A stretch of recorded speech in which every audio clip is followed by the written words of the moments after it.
Di mana begitu mengamati juga terkait di segmen sebelumnya saya membahas terkait layanan kesehatan yang berkeadilan, sebetulnya untuk langkah nyatanya nanti akan seperti apa sih Bu skemanya? Ya, jadi khususnya untuk, architecture, health ya, jadi global health architecture ini kita juga bicarakan, di dalam, gugus tugas khususnya trade and investment dan juga di International Advocacy Caucus. Jadi kalau untuk di trade and investment, kita touch khususnya, salah satu rekomendasi yang diberikan adalah memfasilitasi inovasi digitalisasi dan adopsi teknologi, khususnya untuk mendukung pembangunan internasional dan juga mitigasi krisis global di masa depan. Dan ini kita kita juga mengedepankan yang namanya health emergency preparedness ya. Jadi ini sesuatu yang kita kedepankan untuk mendeteksi krisis dini dan menciptakan juga framework koordinasi global untuk mitigasi ke depan. Jadi kita sangat spesifik untuk memberikan policy dari segi health preparedness. Tapi selain itu kita juga punya legacy yang namanya one shot campaign.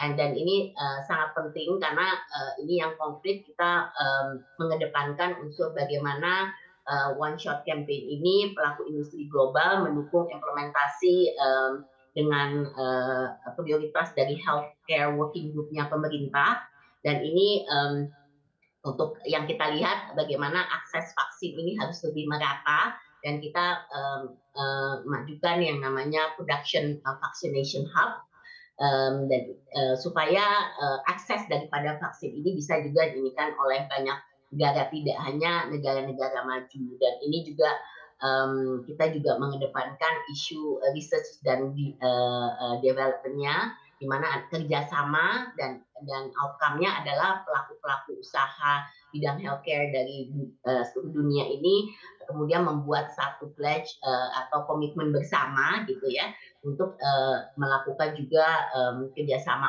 R&D dan beberapa roll out daripada vaccination production yang akan dilakukan. Jadi sangat konkret dari segi healthcare dan saya rasa pemerintah juga outcome yang paling utama yang dari segi pandemic fund yang ada fund dari healthcare yang dikeluarkan dan digulirkan. Nah itu juga saya rasa akan mendukung apa yang dilakukan juga oleh pelaku usaha. Baik, Bu Sinta. Lalu Bu Sinta bagaimana dengan, posisi dari UMKM ya Bu sebagai tulang punggung ekonomi Indonesia? Apakah rekomendasi yang dihasilkan dalam B20 ini untuk mendukung pertumbuhan ekonomi, artinya pertumbuhan UMKM ini cukup, praktikal begitu atau artinya memang cukup konkret begitu Bu? Iya, jadi kalau kita bicara mengenai UMKM, ini sangat menarik di G20 Indonesia ya, karena selama ini kan yang presidensi itu kebanyakan dipegang oleh negara-negara maju. Jadi isu UMKM tidak terlalu menjadi prioritas. Tapi kalau untuk B20 Indonesia kali ini menjadi inklusivitas ini menjadi prioritas utama gitu. Dan ini juga merata di semua gugus tugas juga policy-policy yang dikeluarkan itu sangat mengedepankan UMKM. Jadi terdapat mungkin tujuan daripada inklusivitas ini kalau kita bicara dengan UMKM ini kita melihat bahwa bagaimana UMKM ini bisa mendapatkan akses ya yang membuat dukungan untuk masuk ke dalam rantai pasar global. Dan ini yang sangat penting buat UMKM, bagaimana mereka bisa masuk ke rantai pasar global itu untuk trade in investment. Nah juga untuk digitalisasi kita lihat mengembangkan pola pikir digital ready pada individu dan UMKM dan memberdayakan UMKM ini melalui akses ke platform digital, juga membina tenaga kerja dan perusahaan yang mendukung teknologi. Jadi digitalisasi adalah juga hal yang penting yang dikedepankan untuk isu UMKM. Nah, khususnya di Women in Business kita juga mengedepankan isu women led UMKM. Jadi UMKM perempuan.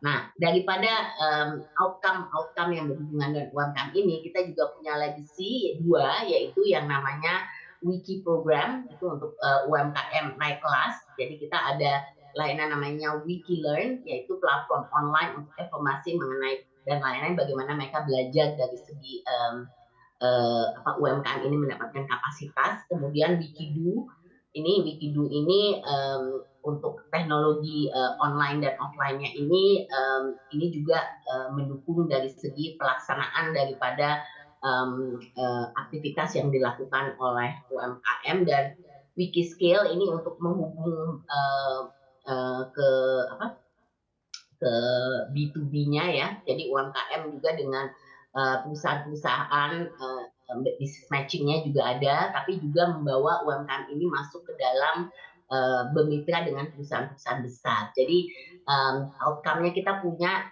salah satu aspek yang namanya inclusive closed loop system, di mana perusahaan UMKM ini menjadi bagian daripada termasuk perusahaan besar, termasuk dari aspek financing dan lain-lain. Ini kemudian menjadi program Wiki yang menjadi salah satu legacy outcome daripada B20. Selain daripada itu, kita juga punya yang namanya One Global Women Empowerment Platform. Jadi kalau Wiki itu masuk ke dalam rantai pasar global untuk juga dengan banyak negara. Jadi negara kita punya, misalnya dengan JETRO, kita sudah pada saat kita menyampaikan outcome, kita sudah ada kerjasama dengan JETRO, khususnya untuk market juga di Jepang dan lain-lain. Jadi semua masing-masing negara ini juga punya menyiapkan ready-made produk-produk apa yang dibutuhkan oleh negara-negara tersebut. Nah, selain daripada Wiki, kita juga punya yang tadi untuk perempuan, UJW, itu khusus untuk women-led business. Nah, ini juga aspek daripada UJW, ini juga menyangkut pengembangan daripada UMKM perempuan dari segi peningkatan kapasitas, baik segi digitalisasi dan juga fund dan investment. Jadi kita menyiapkan khusus fund untuk memobilisasi membantu UMKM perempuan, dan ini fund ini yang disiapkan untuk sourcing dan investment untuk mendukung mereka. Selain itu juga ada aspek regulasinya. Jadi bagaimana kita perlu mengeluarkan regulasi yang kondusif untuk pengembangan UMKM perempuan. Nah, ini semua kita ada matching-nya juga antara UMKM dan perusahaan-perusahaan besar. Bagaimana perusahaan besar bisa mendorong mobilisasi program pengembangan UMKM perempuan. Dan di sini kita juga punya permanent secretariat. Jadi ini ada secretariat internasional, di International Organization of Employees, di mana akan meneruskan program ini inisiatif Indonesia, tapi kemudian ada permanent sekretariatnya yang akan menjalankan programnya. Jadi all that we're doing di dalam legacy ini sesuatu yang konkret dan berkelanjutan, jadi berjalan gitu. Jadi dia tidak berhenti hanya di presidensi Indonesia. Oke, baik. Bu Sinta, ini juga menarik untuk diperhatikan dan juga diketahui oleh halayak umum begitu ya, di mana ada sejumlah investor berpartisipasi selama B20. Berapa kisaran investasi yang juga berhasil diraup selama gelaran tersebut, dan baik itu untuk sektor energi, kesehatan maupun digitalisasi, Bu? Ya, jadi memang ini kita memang target kita juga selain daripada outcome tadi, kita juga mau make sure bahwa investasi ini bisa kita mendapatkan kesempatan sebagai tuan rumah Indonesia untuk bisa juga menarik investasi. Dan kami juga melihat kesempatan untuk bisa selama roadshow, kita roadshow ke lebih dari 16 negara pada waktu itu, dan membawa juga mempromosikan proyek-proyek investasi Indonesia juga. Dan kita bisa kemarin itu dari B20 menghasilkan sampai 13,2 billion US dollar dari proyek-proyek investasi yang masuk ke Indonesia. Jadi ini ada hasil juga yang nyata gitu ya, dan ini semua kemarin juga banyak penandatanganan on the sidelines of the B20, dan harapan kami benar-benar ini juga tidak hanya sekedar ajang di mana proses kita sebagai tuan rumah kita deliver, tapi juga Indonesia bisa mengambil manfaat real daripada B20.